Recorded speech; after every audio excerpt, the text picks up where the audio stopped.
Hello and welcome to the Say It Sister podcast. I'm Lucy and I'm Karen, and we're thrilled to have you here. Our paths crossed years ago on a shared journey of self-discovery, and what we found was an unshakable bond and a mutual desire to help others heal and live their very best lives. For years we've had open, honest and courageous conversations, discussions that challenged us, lifted us and sometimes even brought us to tears. Now we want to share those conversations with you. We believe that by letting you into our world, you might find the courage to use your voice and say what really needs to be said in your own life. Whether you're a woman seeking empowerment, a self-improvement enthusiast, or someone who craves thought-provoking dialogue, join us as we promise to bring you real, unfiltered conversations that encourage self-reflection and growth. So join us as we explore, question and grow together. It's time to say it, sister. Hello, it's Lucy here. So this is episode number 1 of the Say It Sister podcast and I'm so excited. How are you feeling, Karen? Ready, joyous, so always happy to be with you. Amazing. It's going to be fun. So today we're going to be talking about the power of feminine voices and why now is the time to speak your truth and share your opinions and ideas. You know, every time I post something on social media, I have to take this big gulp before I press the post button. I always get that worry or concern about what are people going to think? Am I taking up too much space? Have I overposted? All of this stuff goes on in my head. But for some reason, whenever I'm with you, I just feel so at ease just sharing. So let's share who we are. Let's do it properly. I'm Karen. And I'm Lucy. We're both certified professional coaches and leadership facilitators, working in a range of sectors and areas of specialities. We're both women in our midlife. I am a proud feminist. Get it out. Yeah, get it out there. Nothing's going to hold me back. And yeah, proud feminists working to further the feminine cause of equality and empowerment. We are also business owners. We're mothers, friends, daughters, and after meeting each other in a coaching classroom in 2012, we found a connection. Yeah, and then we lost contact for a while, didn't we? And then we came back together after misogynistic behaviour invaded our life, our spaces, and our bodies. And whilst we never want to experience that invasion again, I'm so grateful that it brought us back together. And now we talk about anything, anytime that we care about and that deeply impacts us. That moment where we got back together a couple of years ago, it was truly healing for me. And yeah, really grateful. And yeah, we are now ready to bring our conversations to you. So I was thinking over the weekend, what is it that we're doing? What is it we're taking a stand for? So what is it in your words, Karen? Well, for me, women and warriors, we are the designated life bearers. We hold a great deal of responsibility in our bodies and we are connected to the moon, the tides and the mystical. And that's a little bit of woo in me that's coming through. But I know that we hold this deep mystery within our bodies. Yeah, totally agree. I'm holding that woo space as well as being the professional corporate person that I can be. But you know that as I'm getting older, I'm starting to see that we are wise. We have this wisdom within us and maybe it actually takes us to this stage in our lives before we realise it. We have always been strong, confident women, but I've often felt silenced. I've not been the role model that I wanted to be. I have ideas, opinions, beliefs, and loads of wisdom to share. And I want to share it so that others might also find their voice and take a stand for themselves and the world around them. Do you know what? I was thinking and actually having a conversation with my own daughters about maybe where my spark of finding my voice came from. And do you know what? My dad was an amazing dad and he would often, poke me to get these conversations flowing about the most ridiculous things and sometimes the really important topics. And he was often controversial. He would get me all wound up, but he was really teaching me to find my voice, to express myself, and to challenge and be challenged. And I just thought that's how it was supposed to be in the world. And I had this really vivid memory. I was in Italy on holiday with my soon-to-be father-in-law. And I can't even remember what we were talking about, but I just went into the old patterns that I went with my dad about debating. And after a couple of rounds with my father-in-law, he just turned around and said, "Lucy, you are so opinionated." And it really hit me because I'd never been called that before. I felt it was a real, it was rude. It was just, it really hit me hard. And I hadn't realised until recently that I'd been carrying that.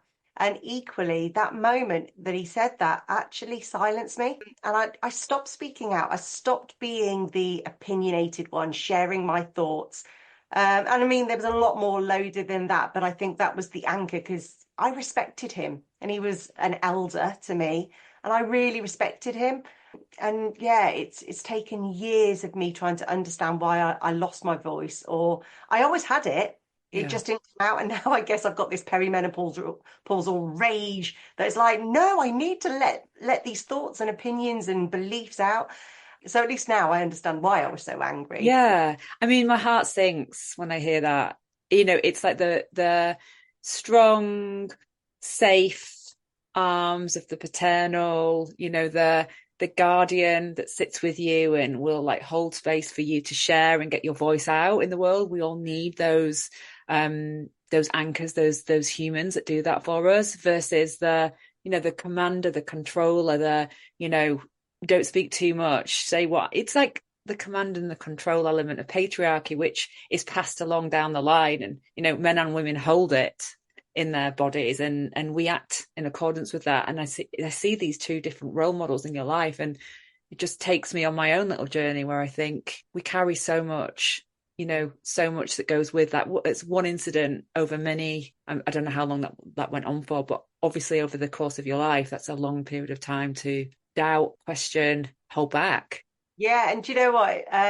It wasn't just the male figures, like you say, it is the patriarchy, because there was a lot of internalized misogyny from the women in my lives, my aunts and my own mother, my school teachers, and I have got, well, I was like the first girl in the family after a drought of maybe 8 or 9 years, got loads of older boy cousins, and we'd always just play and it would just be free. But I always remember they could always pin my voice and say, Lucy, stop screeching, or Lucy, you're being too loud. Yet the boys were allowed to be as robust as possible. So, when I go back, I realised that all of these messages about women's voices, they were coming from everywhere. And yeah, now we see it in politics and things like that, where women, if they get too feisty in an interview, they're being so dramatic and just too emotional. Or, Hillary Clinton was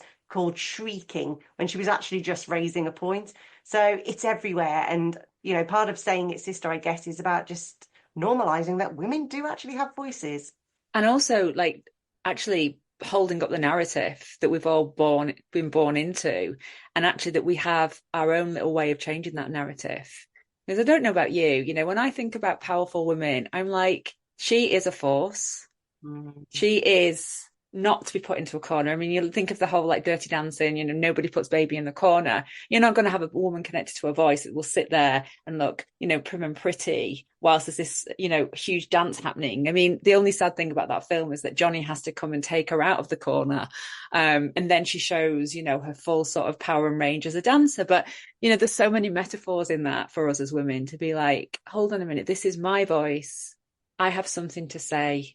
I think the biggest step is to listen to our inner voice and actually find that inner voice for ourselves and actually cultivate and find out, what is it that I want to say today? What's my opinion? What am I feeling? And what do I believe? And what would I like to see? And I think that inner voice piece, I think of actually nurturing that muscle and growing and shaping it is so important for women, because we can share, our desires and our needs, but we've got to be a little bit careful in the beginning that we share it with the right people, that we are not misguided in some way, and we don't open up, it's like the flower going into the sun. We don't want to open too fast, but we just want to open up inside first and then listen, and then we start to speak, but we share with the right people, and we protect ourselves as we do that, because the world is not a safe place for women who speak their truths openly and in public spaces. It's still not 100% safe for us in every single, as we know from what's been going on in the news. We need to be a little bit careful still, and that is very sad, but it's true. What's your experience of that, Lucy? Yeah, as you were talking, it just reminded me of the conversation we had a few weeks ago when we were talking about this podcast and about how we've got to keep safe ourselves, because we're putting ourselves out there and we're going to have conversations about stuff that really matters, that really matter to us. And some of it will be deeply personal. Some of it will just be conversations about what's happening out there in the world. And we all know that women who speak publicly, whether it's publicly in work, in your communities, or on the World Wide Web, they will face some pretty vile backlash. And yeah, there's a bit there about you and I, we've got each other. And so we know that in our conversations, we're completely safe. But as soon as we publish it out there into the world, which we have to do because we're trying to role model and break these societal norms. But as soon as we do, there is that fear in the back of your mind of, yeah, who's going to come for me? So, yeah, so there is that element of, being safe. And because all of us have had those experiences where we have spoken up and somebody either told us to be quiet, don't create drama, turned a blind eye. Do you know what? It's just reminded me of a story of when I was probably about 19, 20, and I was working in an Italian chain restaurant. And I was locked into a cupboard with a male chef. And yeah, it could have got a lot worse, but thankfully I got away. But it was horrendous. Yeah. And again, that strong, confident woman that was within me came out and got me out of that space. And it also, that version of me that it's there also allowed me to go to the manager and raise it as a complaint. And I was told that, well, it's your word against his. There will be a huge investigation. It's not going to go anywhere. So why bother?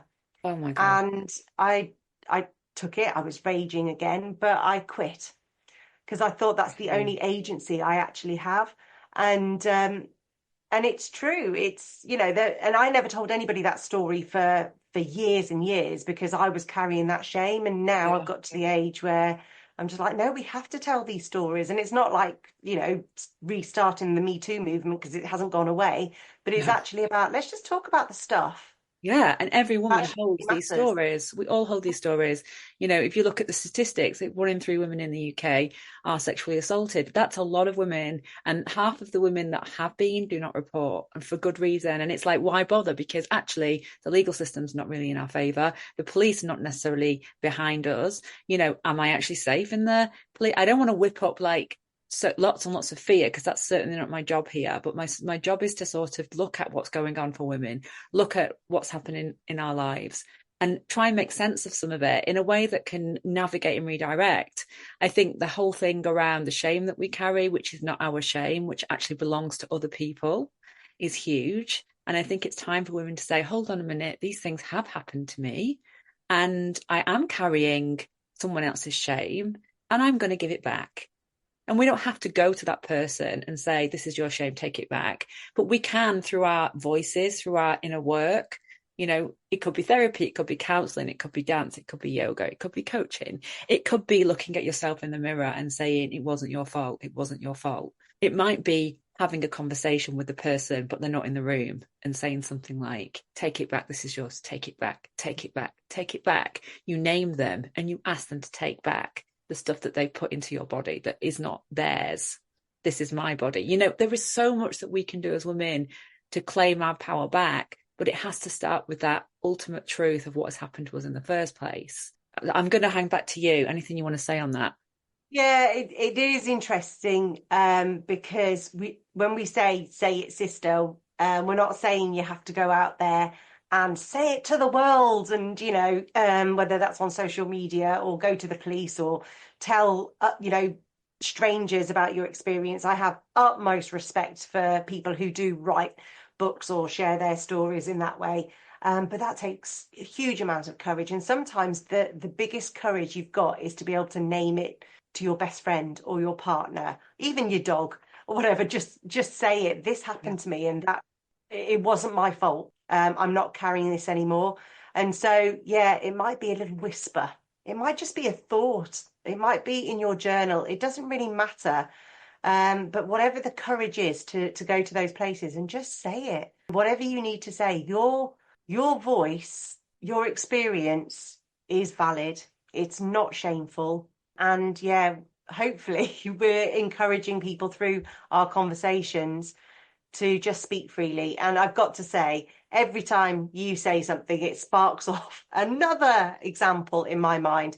And so I can't wait to share those with the world, because And I've done, we've got plenty more to be yes. talking about, haven't we? We've got so many. We're going to be here for a long time talking weekly, and sharing our stories, because we are women that have lived extensive lives and have had many experiences. Many great things have happened to us, but awful things have happened too. And we're going to be here to really, really champion the cause of women in a way that brings women forward and also helps our communities, our families. You know, this isn't not just about one woman doing her own personal work. This is about women coming together, doing the important healing, sharing their stories, and then helping each other, because that's absolutely vital. And do you know what? We both shared that we are mothers, but we are mothers of daughters. And my eldest is out there in the world. She's just reached her 20s. The other one is, school age, and you obviously have a younger daughter as well. And something really shifted in me, I think, when I became the mother of a daughter. And yeah, it really made me really take stock, especially when she started that when my firstborn started getting into relationships with young men, or started going out there into the world and being, whether it was catcalled or whether, the school said that she had to wear tights to preserve her modesty and all this kind of stuff. And it was almost like not just my own childhood, but almost like my ancestors' childhood was all coming through, and like, I have to break this. I Yeah. cannot have her and all of my children, all the daughters and the sons in the world, thinking this is okay to keep your secrets and be shamed for stuff that they don't own. And and just as an aside, I did write to the school and give my outrage at the fact that they needed girls to wear tights, even in the summer when it was boiling hot. Oh. And the response that I got was, well, they can wear trousers. Even though I was trying to raise it as this is a bigger issue. They didn't want to get into the conversation. They said they can wear trousers. And I'm just like, okay, this is how It's it's going to crazy, be. isn't it? Because I do feel like many of our systems fail women, and I know they fail men as well. But we're here talking on the feminine, talking about feminine voices here. And the more that we can just let them know where they're failing us, let them know where they are, not meeting the right standards for women, the better.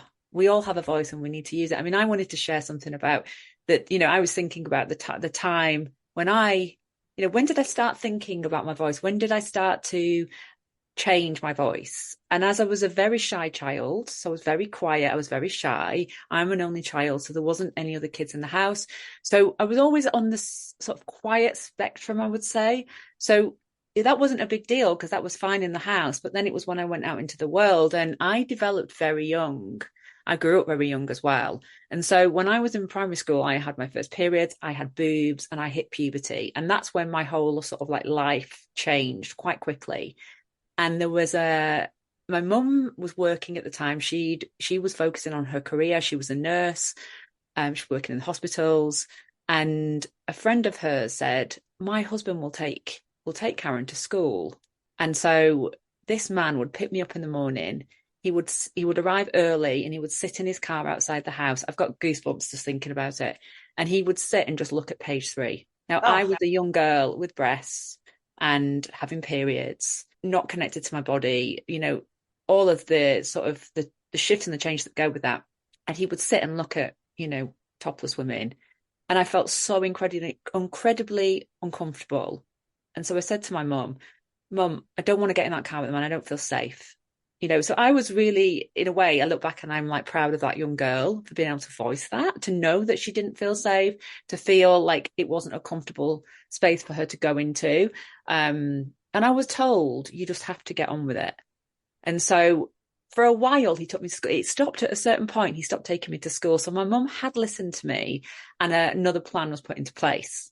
So something did change, but I couldn't tell you because I was very young. I couldn't tell you how long I was, but it felt like a long time that I spent in that car with that man. And what happened in the process of that time, and it's probably around about 3 months, twice a day, on that ride, feeling deeply uncomfortable, is that my voice, my sense of, I don't even want to call it sense of self. I felt like I have a voice, but it's not listened to, and I am disempowered is the word I give it now. And I'm almost powerless, in even though I know something's wrong, I have to go along with it. And that started really young for me. And it took me a long time to like you were saying before, overcome the damaging effects of having to just get on with it, even though something did change. But we never celebrated that change, or there was never really a discussion as to, so there was all this stuff that was sort of hidden, and I just took it as a huge negative, basically. And that this Really older curious. man had the power and I had none. Did it stop you from speaking up after that? Or did you Yes. carry on? Oh yeah, 100%, 100%. Because I was always like, if I felt uncomfortable, and I still have to work on this, and now I'm 48, where I'm like, oh, if I feel really uncomfortable in my body, I would ignore that, because that's what I had to do. So I would ignore all those feelings, all those, like when they were negative feelings, I would ignore them, which were very, very dangerous for me. And it's the worst thing that we can do as women. And now I know, as 48 years old, that when I get that uncomfortable feeling, it's information. I really, really listen, and I really go, okay. And I have boundaries now, which I didn't know how to have boundaries then. But now I'm like, I've got a feeling, it's telling me something. I need to do something, even if that's just leave the room. Or make an excuse, or whatever it might be, cross the road. I listen to that feeling, because that uncomfortable feeling is the sign that something's off for me, and that is the thing that I will never ignore anymore, because I have a promise to myself.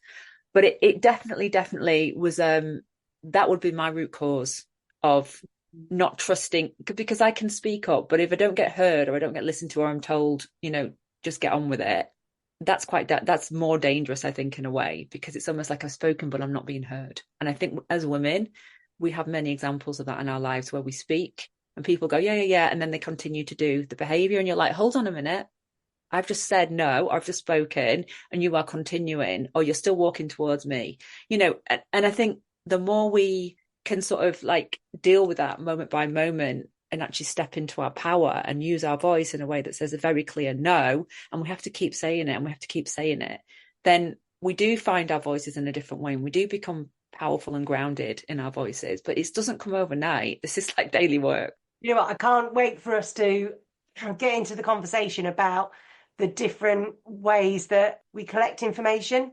And so the different ways that we hear, and the voice of the body, the voice of the intuition that we hold is so powerful. And I think everybody has had that experience where their gut or their intuition is just saying, look round that corner, or walk a bit quicker, or cross the road here, even though there's, nothing actually going on. There's something there within us. And I don't know whether we even give that voice and allow that voice to say it either. So yeah, it's going to be really interesting when we start exploring this. And we talked about this feminine energy, and, this ability for us in particular to really feel, all the senses, but feel it in our bodies is powerful. And I do a lot of work with leaders and clients, and we spend a lot of time doing emotional intelligence. And for some, it's really easy. But for those who find it the easiest are the ones who are already listening to that inner voice and letting it speak and give information. And so, all of the EQ specialists say this is something that can be learned, developed. It's not a sexist thing. It's not, gendered. But I have to say that my inner intuition has always been a guiding light.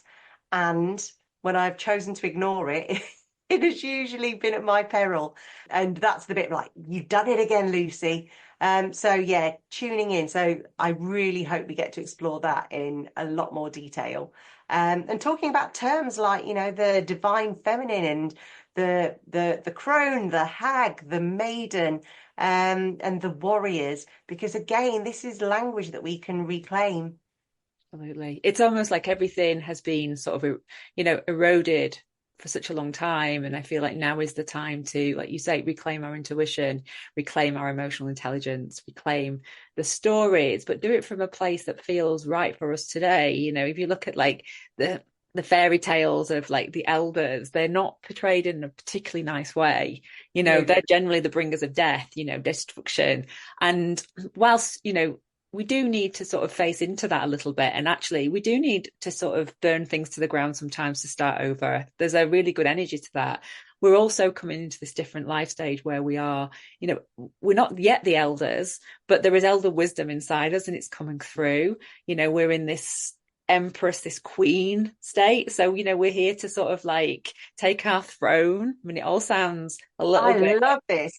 You know, but it's true. It's true. Yes. We're here to take our throne and we're here to be the sovereigns of our own lives. And these are really, really big words. But how much do we minimalize our words and minimalize our space and minimalize our voices? It's like is it safe for you? Is it safe for you? Are you enjoying what you're hearing? All of that we do that is, I think, called survival, you know, that's been programmed into us. Like, I am here, you are here, to live that out in a different way, and hopefully to show that that you can be truthful to yourself. And you actually, if I'm really going to get to the point, I think staying silent is a good short-term strategy.